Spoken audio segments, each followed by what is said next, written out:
Cable theft remains a major problem in many areas of the country, often leading to power outages. Criminals are increasingly also damaging infrastructure, costing municipalities billions of rand. On our focus story today, we're now joined by Xolani Fihla, speaks for the JMPD, that's the Joburg Metro Police Department, just to give us an idea of the efforts and collaborations with the South African Police Service and ESCOM in order to deal with cable theft in and around Johannesburg. Mr. Fihla, good afternoon. Thank you very much for your time. I mean, day in and day out, we hear about power outages, City Power saying many of them are due to cable theft. Your department is working on some efforts and in collaboration with the police and ESCOM. Are you confident you're going to win this war against cable thieves? Thank you to you, Dan, and let me greet to the viewers. Yes, I think the initiative to combat vandalism and theft of this vital infrastructure is extremely dependent on partnerships between residents, officials like City Power and ESCOM, and also law enforcement agencies like the JMPD and the SAPS.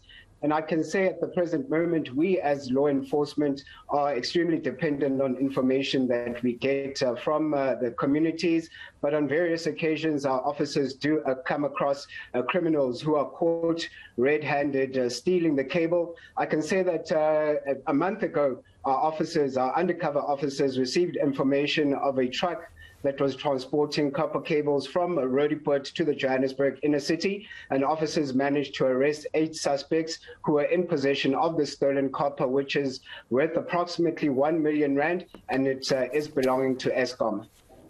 Yeah, I mean, today here on eNCA, we're also focusing on the rail network, the infrastructure, and we know that on some lines, the railway network is affected as well with the overhead cables that are stolen. So what kind of support or assistance do you require as JMPD from the community itself?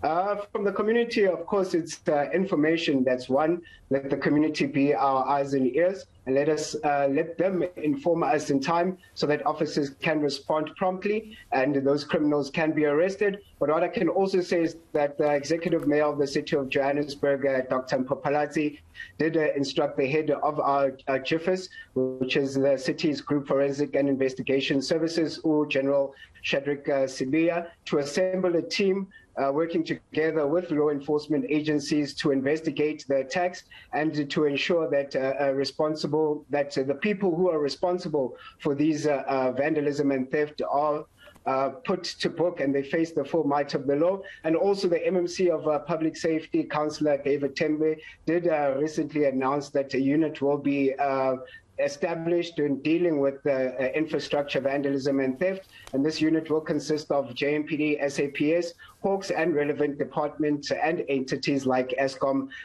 City Power, and Telkom. But I can say at the moment, our biggest challenge is scrap yards and scrap metal dealers, because without a willing buyer or a demand, I don't think this problem would be such a great concern.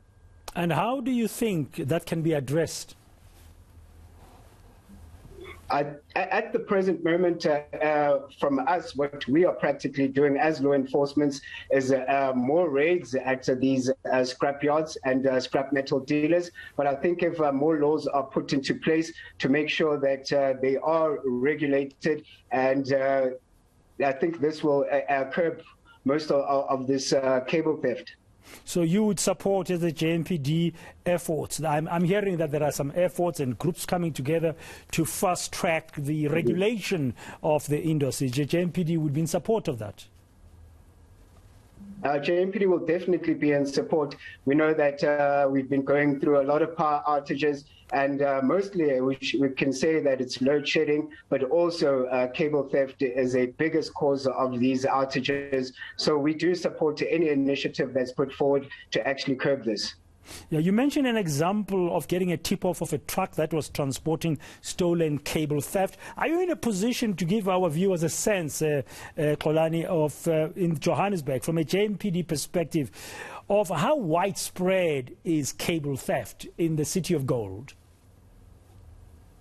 No, it is really widespread, Dan. If I could tell you, we know in recent times in places like in Soweto, in Chicken Farm, where the community actually marched to the area where they suspected that a lot of cable theft is happening, and unfortunately a person lost his life and others were seriously injured. So it is widespread within the city of Johannesburg. That's why the city is taking this matter seriously, and as law enforcement we are taking it really seriously. Okay, thank you very much for your time this hour. Xolani Fihla speaking on behalf of the Johannesburg Metro Police, the JMPD, about their efforts, joint efforts with the police and also with Eskom and the likes, but also collaborating with the community in trying to stop the scourge of cable theft that's severely affecting our economic activity and transport as well, like our rail networks.